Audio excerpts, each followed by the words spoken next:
نحمده ونصلي ونسلم على رسوله الكريم فاما بعد اعوذ باللہ السمیع العلیم من الشیطان الرجیم بسم اللہ الرحمن الرحیم۔ پروگرام الرحیق المختوم کی 84ویں قسط کے ساتھ میں ہوں محمد عمر خان۔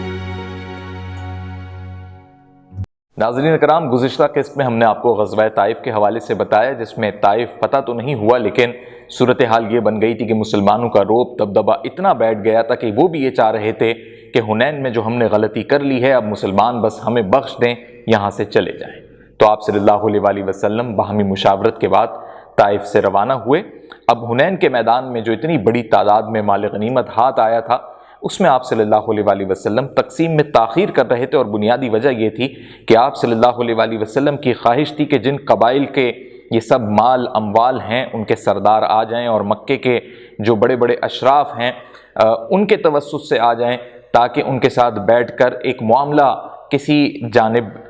رخ اختیار کر جائے، افہام و تفہیم کا بھی، اور وہ لوگ دائرہ اسلام میں آ جائیں، یعنی وہ دعوت اسلام قبول کر لیں، اور ڈیل ایک ایسی بن جائے کہ بدلے میں وہ اپنا مال لے لیں۔ تو یہ خواہش کے تحت آپ صلی اللہ علیہ وآلہ وسلم نے بڑی تاخیر کی، لیکن جو اس میں قریش کے کچھ سرداران تھے، جو مکے کے ابھی نئے نئے لوگ مسلمان ہوئے تھے،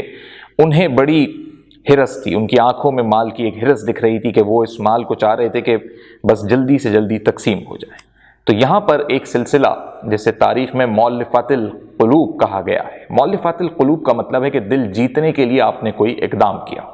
تو آپ صلی اللہ علیہ وآلہ وسلم نے پھر ان مکے والوں کا، جو نئے نئے مسلمان ہوئے، مکے کے سرداروں کا دل جیتا، اور دل اس طرح جیتا کہ آپ صلی اللہ علیہ وآلہ وسلم نے اس مال میں انہیں بڑے بڑے حصے دیے، اضافی حصے دیے۔ تو ابو سفیان کو تقریباً 6 کلو سے زائد یا اس سے کچھ کم چاندی دی، اور 100 اونٹ دیے۔ تو اس پر ابو سفیان نے کہا کہ یا رسول اللہ صلی اللہ علیہ وآلہ وسلم، میرا بیٹا معاویہ، اس کو بھی عنایت کر دیں۔ تو اتنا ہی آپ صلی اللہ علیہ وآلہ وسلم نے حضرت معاویہ کے لیے بھی عنایت کر دیا۔ پھر اس کے بعد ابو سفیان نے کہا کہ یا رسول اللہ، یزید کے لیے بھی اتنا ہی عنایت کر دیں۔ تو یزید کے لیے بھی آپ صلی اللہ علیہ وآلہ وسلم نے اتنا ہی عنایت کر دیا۔ اب ایک ہی گھرانے میں، جو ابو سفیان کا ہی گھرانہ ہے، معاویہ بیٹا ہے، یزید پوتا ہے، تو آپ دیکھیے کہ کتنا سامان وہاں پر آ گیا کہ 6 کلو کے حساب سے چاندی آ گئی، 18 کلو کے قریب چاندی آ گئی، 100 کر کے 300 اونٹ آ گئے۔ اس کے بعد حکیم بن حزام، وہ بھی قریش کا سردار تھی، سب نئے نئے مسلمان ہوئے تھے فتح مکہ کے موقع پہ، تو انہوں نے بھی آپ صلی اللہ علیہ وآلہ وسلم سے درخواستیں کرنے لگ گئے، یعنی 100 اونٹ مل گئے تو دوبارہ حکیم بن حزام آ گیا کہ مزید 100 اونٹ دے دیجئے۔ آپ صلی اللہ علیہ وآلہ وسلم نے پھر 100 اونٹ دے دیے۔ اسی موقع پر صفوان بن امیہ بھی مسلمان ہو چکا تھا، صفوان بن امیہ بھی آ گیا کہ جی مجھے بھی کچھ مل جائے، اس کو بھی 100 اونٹ مل گئے۔ پھر اس نے مانگا کہ یا رسول اللہ 100 اور دے دیجئے، 200 اونٹ مل گئے۔ پھر آ گیا یا رسول اللہ 100 اونٹ اور دے دیجئے، 300 اونٹ مل گئے۔ کتنی بڑی آپ دیکھیں تقسیم ہے، اور رسول اللہ صلی اللہ علیہ وآلہ وسلم نے کھل کر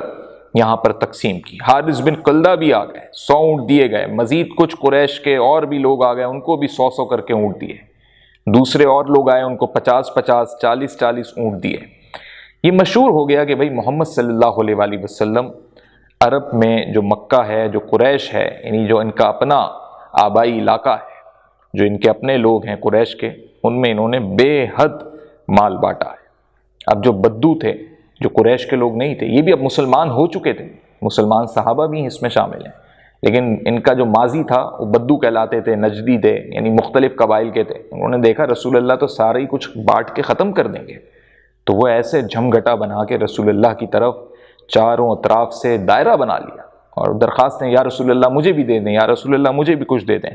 صورتحال یہ ہو گئی کہ رسول اللہ صلی اللہ علیہ وآلہ وسلم کی جو چادر تھی وہ بھی اس درخت میں پھنس گئی، جس درخت کے ساتھ آپ صلی اللہ علیہ وآلہ وسلم اس وقت کھڑے ہوئے مال تقسیم کر رہے تھے۔ اس کے گرد سارے بدوؤں نے گھیر لیا۔ میں بدو کہہ رہا ہوں، لیکن یہ سب مسلمان ہو چکے، یہ صرف سمجھانے کے لیے کہہ رہا ہوں کہ ان کا تعلق ان قبائل سے تھا جو اہل نجد تھے، نہ مدینے کے تھے نہ مکے کے، لیکن مسلمان ہو گئے تو انہوں نے کہا ہمیں بھی کچھ دے دیں۔ تو اس پہ آپ صلی اللہ علیہ وآلہ وسلم نے کہا کہ میری چادر تو چھوڑ دو، میری چادر تو دے دو۔ اور پھر آپ صلی اللہ علیہ وآلہ وسلم نے کہا کہ ایسا نہ سمجھو کہ میں کوئی تمہیں نہیں دوں گا کوئی چیز، تو آپ صلی اللہ علیہ وآلہ وسلم نے کہا کہ اس رب العزت کی قسم جس کے ہاتھ میں میری جان ہے، اگر میرے پاس تہامہ کے درختوں کی تعداد میں بھی چوپائے ہوں تو وہ سب بھی تم پر تقسیم کر دوں، اور تم لوگ مجھے کبھی بھی بخیل نہیں پاؤ گے، نہ بزدل نہ جھوٹا۔ اس کے بعد آپ صلی اللہ علیہ وآلہ وسلم نے اپنے اونٹ کے بازو میں کھڑے ہو کر ایک کوہان سے اس کے کچھ بال کھینچے تو ہاتھ میں جیسے کچھ بال آ گئے چٹکی برابر، اور فرمایا کہ یہ دیکھ لو، تم لوگوں کو جو میں مال دے رہا ہوں اور اس پورے مال غنیمت میں سے اتنا سا بھی حصہ میرے پاس نہیں رہے گا۔ اور ایسا ہی ہوا، یعنی آپ صلی اللہ علیہ وآلہ وسلم نے کہا کہ جو بال ہیں خالی اونٹ کے بال، وہ بھی میرے حصے میں نہیں رہیں گے، میں سب دے دوں گا، سب بانٹ دوں گا، اور جو خمس میں نکالتا ہوں وہ خمس بھی تم ہی پر پلٹا دیا جاتا ہے۔ یعنی جو مال غنیمت کا آپ صلی اللہ علیہ وآلہ وسلم ایک حصہ نکالتے تھے تو وہ ریاست کی بقا سلامتی، اسلام کی دعوت میں اور لشکر کی تیاری میں، مسلمانوں کی بہبود میں، اسی میں لگ جاتا تھا وہ پیسہ۔ تو مؤلفات القلوب کا مقصد یہ تھا، آپ صلی اللہ علیہ وآلہ وسلم نے واضح بھی کیا، حضرت زید بن ثابت رضی اللہ تعالیٰ عنہ کو حکم دیا کہ ذرا حساب لگائیں یہ مؤلفات القلوب میں ہم نے کیا کیا دے دیا ہے۔ تو انہوں نے حساب لگایا تو پتہ لگا کہ ایک ایک فوجی کے حصے میں 4 اونٹ آئے تھے، یعنی جو لشکر کا ایک ایک فرد تھا جو صرف شریک ہو گیا، 4 اونٹ تو اس کو ویسے ہی مل گئے، اور 40 بکریاں آئیں، یعنی 4 اونٹ اور 40 بکریاں صرف شریک ہونے والے کو جو پیدل تھا، چاہے وہ لڑا نہیں لڑا، بس اس لشکر میں تھا۔ اور جو شہ سوار تھے جن کے ساتھ گھوڑے تھے، سواریاں تھیں، تو میں آپ کو پہلے بتا چکا ہوں خیبر والے معاملے میں کہ ایک حصہ اس جنگجو کا ہوتا ہے یعنی لشکر کے فرد کا، اور 2 حصے اس کی سواری کے یعنی گھوڑے کے، تو اس کا 3 حصے بن گئے کل۔ تو ان شہ سواروں کو 12 اونٹ اور 120 بکریاں ملی۔ اللہ اکبر!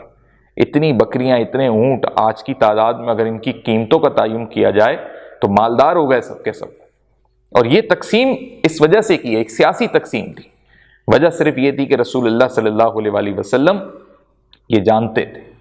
کہ اس وقت مکے کے یہ جتنے لوگ ہیں، فتح مکہ کے بعد ان کے دلوں میں بے شک اسلام قبول کر لیا،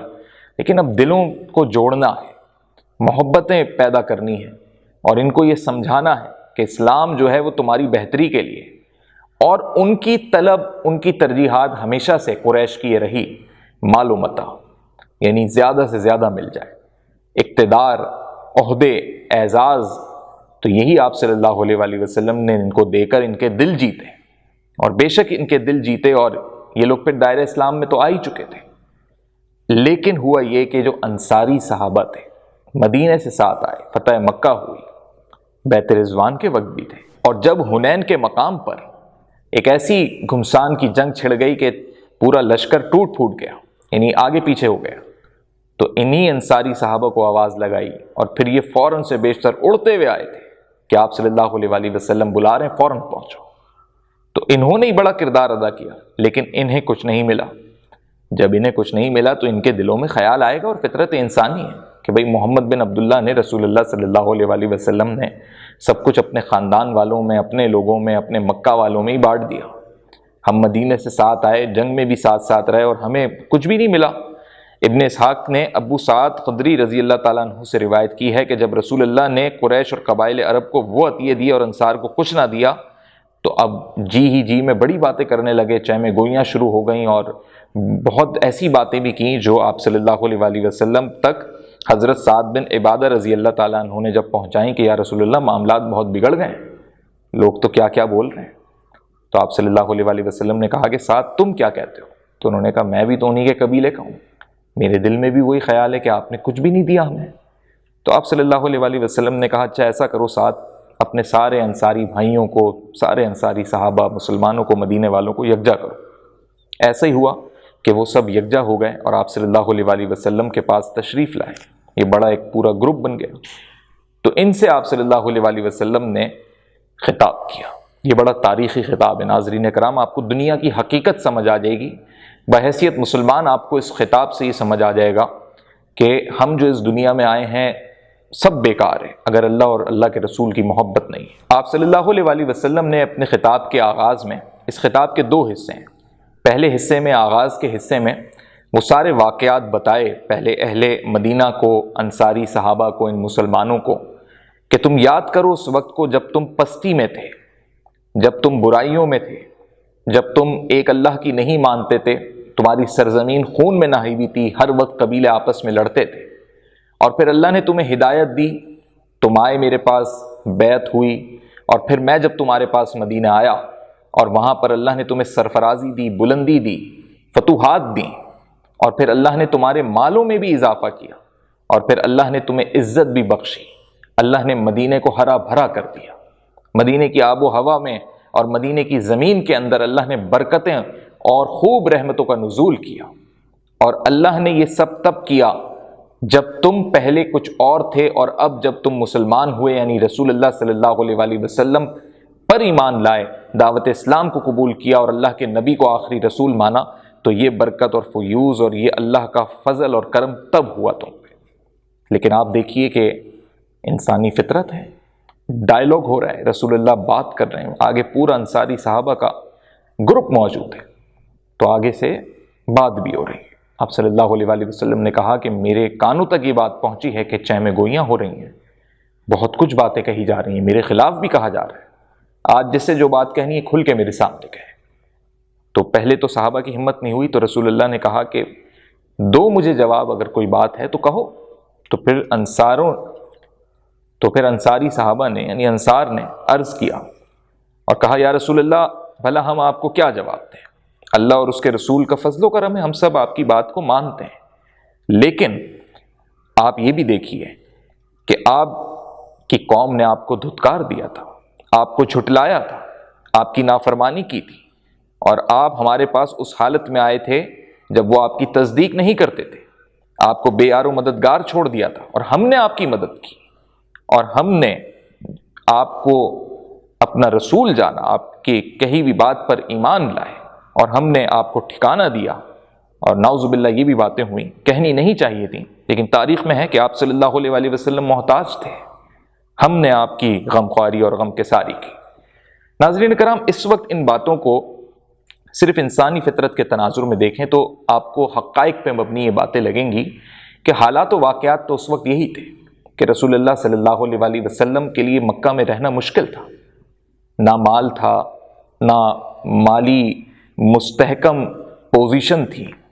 نہ اتنا زیادہ جنگی سامان تھا، نہ جائیدادیں تھیں، کچھ بھی تو نہیں تھا، صرف ایک بیانیہ تھا کہ اللہ کے سوا کوئی بھی عبادت کے لائق نہیں، اور میں محمد صلی اللہ علیہ وآلہ وسلم اللہ کا رسول ہوں۔ اس کلمے کے علاوہ کچھ بھی نہیں تھا، کوئی وعدے نہیں ہوئے، اور اسی کلمے کی بنیاد پہ بیعت ہو رہی تھی، بیعت عقبہ۔ اور اس کے بعد جب ہجرت ہوئی اور پھر جب مدینے پہنچ گئے تو اوس اور خزرج کے یہ سارے مدینے کے جو مسلمان تھے، انصاری مسلمان ہیں، صحابہ ہیں اس میں بڑے بڑے، اور انہوں نے پھر اپنی آدھی چیزیں دے دی تھی رسول اللہ کے کہنے پر، بڑا پرتپاک استقبال بھی ہوا، بڑی چاہت سے رکھا رسول اللہ کو، اور بہت کچھ رسول اللہ صلی اللہ علیہ وآلہ وسلم کے کہنے پر کیا بھی، یہاں تک کہ دشمن محمد صلی اللہ علیہ وآلہ وسلم کو قتل کرنے کے لیے بنو خزرج والے اور اوس والے تیار رہتے تھے کہ یا رسول اللہ حکم دیں، ہمیں بندہ بتائیں، ہم جا کے قتل کریں۔ اور یہ واقعات ہوئے، کعب بن اشرف کا قتل ہمارے سامنے ہے کہ کیسے اس یہودی کو اوس والوں نے قتل کیا، انصاری صحابہ تھے، بنو خزرج والوں نے کیسے پھر ابو الحقیق کو قتل کیا اور خیبر جا کے قتل کیا، وہ بھی انصاری صحابہ تھے۔ تو یہ فدا تو ہے محمد صلی اللہ علیہ وآلہ وسلم پہ، محبت تو بہت کرتے ہیں، عقیدت تو بہت ہے، لیکن اب انسانی فطرت ہے کہ جب دیکھ رہے ہیں کہ ابھی کچھ روز پہلے رمضان میں مکہ کے لوگ مسلمان ہوئے ہیں، شوال میں اتنا بھرپور طریقے سے رسول اللہ نے بٹوارہ کر دیا، خوب مال دے دیا، اور ہمیں کچھ بھی نہیں دیا، یعنی کچھ تو ملتا۔ تو اس پر آپ صلی اللہ علیہ وآلہ وسلم نے اب یہ خطاب کا دوسرا حصہ ہے جس نے جھنجھوڑ کے رکھ دیا انصاری صحابہ کو، اور یہ تا قیامت تمام مسلمانوں کے لیے اللہ کے رسول کا وہ خطاب اور وہ پیغام ہے کہ اگر کوئی انسان، کوئی مسلمان اس کو حقیقی آنکھوں سے دیکھ لے اور حقیقی ذہن سے سن لے تو اس دنیا کی حقیقت کھل جائے گی۔ رسول اللہ صلی اللہ علیہ وآلہ وسلم نے کہا کہ تم اپنے جی میں دنیا کی اس عارضی دولت کے لیے مجھ سے ناراض ہو گئے، جس کے ذریعے میں نے لوگوں کا دل جوڑا تھا تاکہ وہ مسلمان ہو جائیں۔ یعنی رسول اللہ کی یہ حکمت تھی کہ میں مکے والوں کو جو یہ اتنا کچھ دے رہا ہوں، وہ جتنا مانگ رہے ہیں دگنا تگنا دے رہا ہوں، 300 اونٹ دے دیے۔ اور یہی ہوا نا کہ پھر آپ دیکھیں صفوان بن امیہ بھی مسلمان ہو گیا،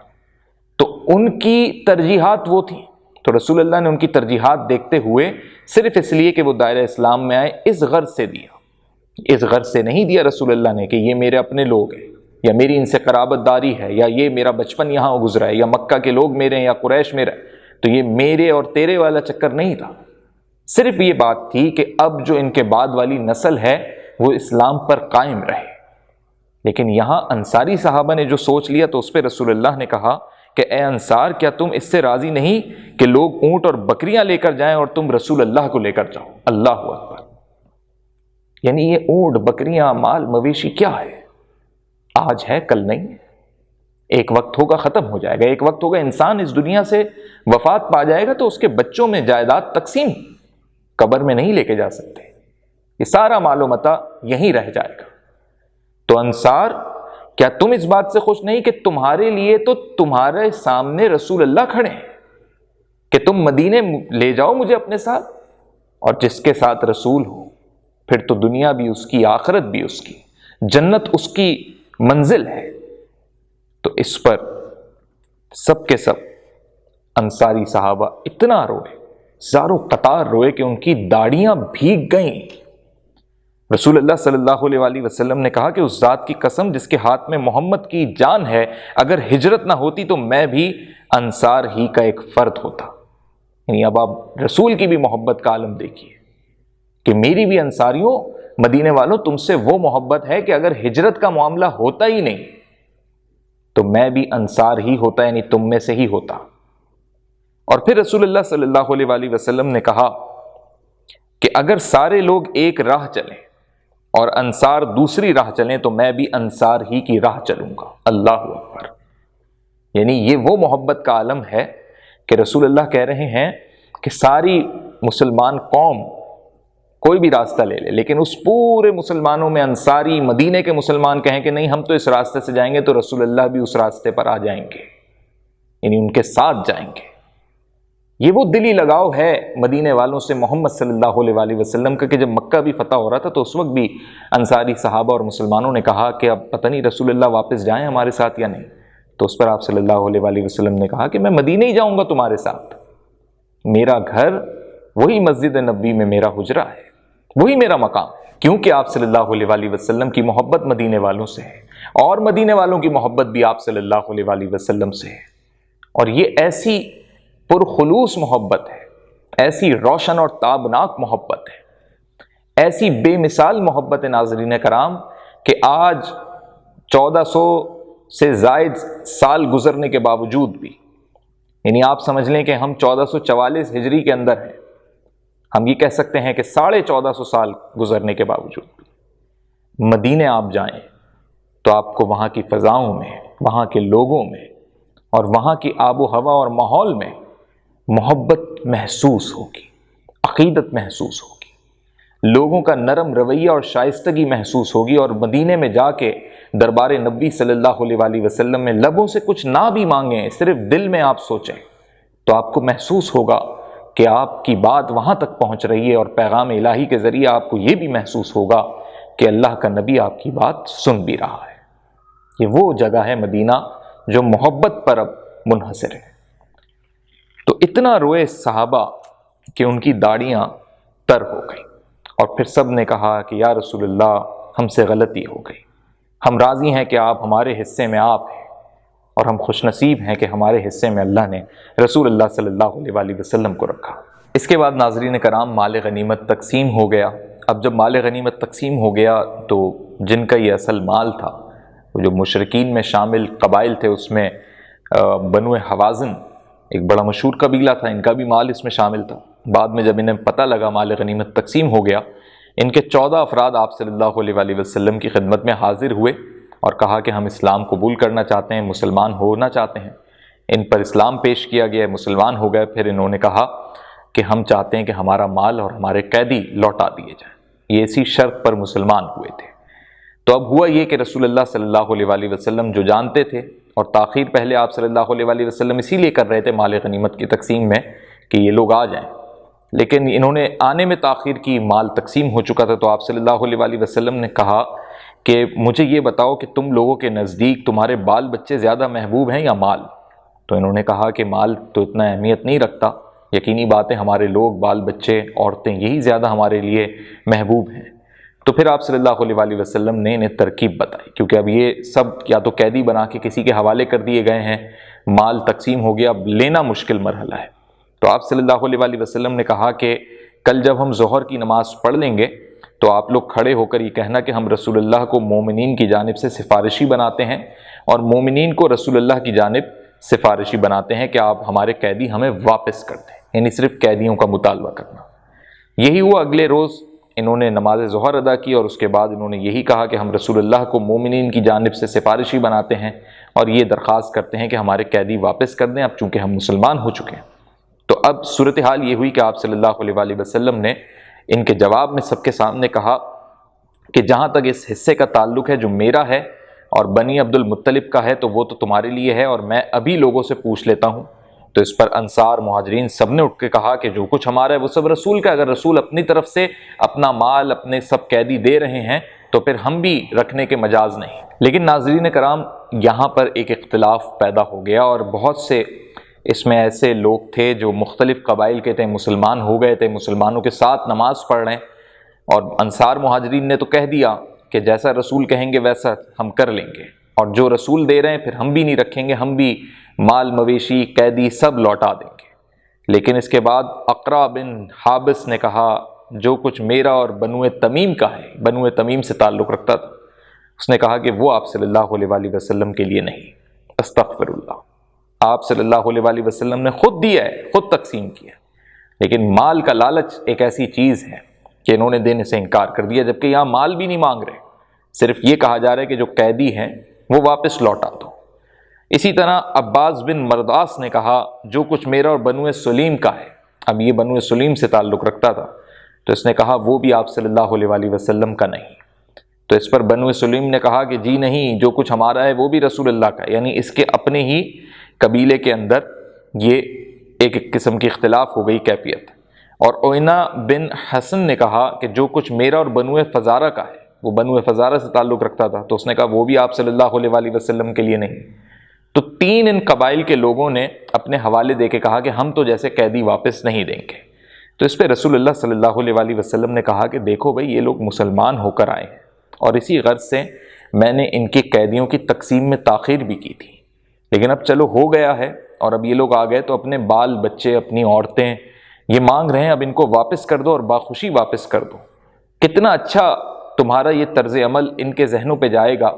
کہ مسلمانوں کو اچھا سمجھیں گے، با اخلاق سمجھیں گے۔ یعنی یہاں پر رسول اللہ صلی اللہ علیہ وآلہ وسلم ایک اچھا درس بھی دے رہے ہیں،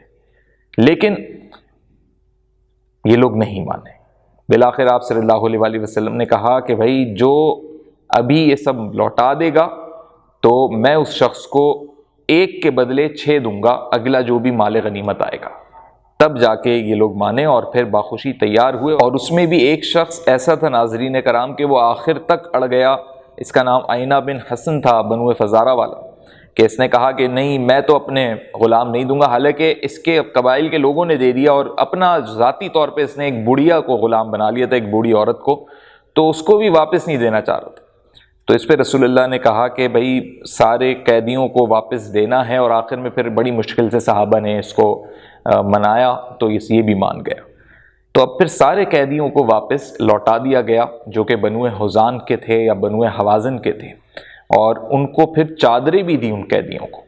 یعنی اب مسلمانوں نے اپنا ایک اچھا طرز عمل بھی دکھایا تاکہ عرب قبائل کے لوگ سمجھیں کہ دین اسلام ان کے لیے بہتر دین ہے، اور وہ اس دین پر آئیں، اسے قبول کریں، اور اس مذہب کو وہ یہ نہ سمجھیں کہ کوئی بت پرستی کا مذہب ہے یا شخصیت پرستی کا، یہ ایک اللہ کا مذہب ہے جس میں اللہ کے سوا کوئی عبادت کے لائق نہیں۔ لیکن مسلمانوں کو یہاں پر ڈیل کرنا، چلانا، اتنے سارے قبیلوں کے یہ لوگ ہیں، بہت مشکل کام تھا، لیکن رسول اللہ صلی اللہ علیہ وآلہ وسلم نے بڑی حکمت، بڑی سیاست کے ذریعے اور بڑے خلوص کے ذریعے یہ کام انجام دیا۔ اس کے بعد جب مال غنیمت سے فارغ ہو گئے تو آپ صلی اللہ علیہ وآلہ وسلم نے عمرے کے لیے احرام باندھا اور پھر عمرہ ادا کیا، اور مکے کا گورنر حضرت عطاب بن اسید کو ہی بنائے رکھا، اور ان کے حوالے مکے کی گورنری کر کے پھر آپ صلی اللہ علیہ وآلہ وسلم ذی القعدہ کے مہینے میں 24 ذی القعدہ کو آپ مدینہ روانہ ہو گئے۔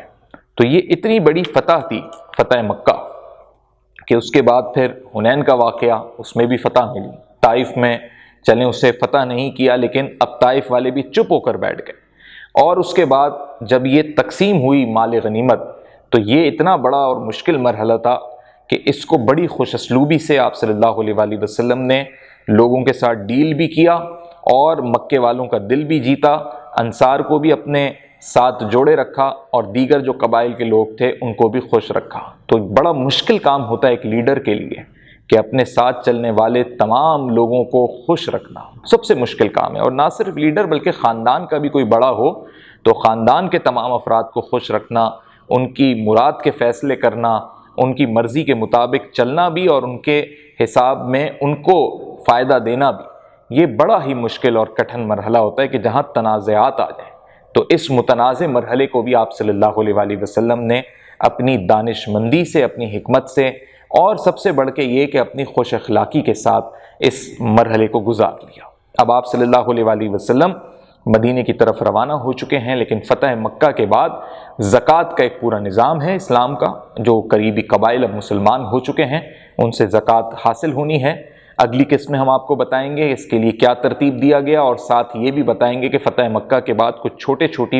فوجی مہمات ہوئیں، یعنی سرائے بنائے گئے اور وہ سریہ ہوئے، یعنی مسلمانوں کے لشکر وہاں پہ گئے، کہیں کاروائیاں ہوئیں کہیں نہیں ہوئیں۔ یہ سارے احوال ہم آپ کو اگلی قسط میں بیان کریں گے۔ اس قسط میں بیان کرتے ہوئے جانے انجانے میں اگر کوئی غلطی سرزد ہوئی ہے تو میں اللہ کے حضور معافی کا طلبگار ہوں۔ السلام علیکم ورحمۃ اللہ۔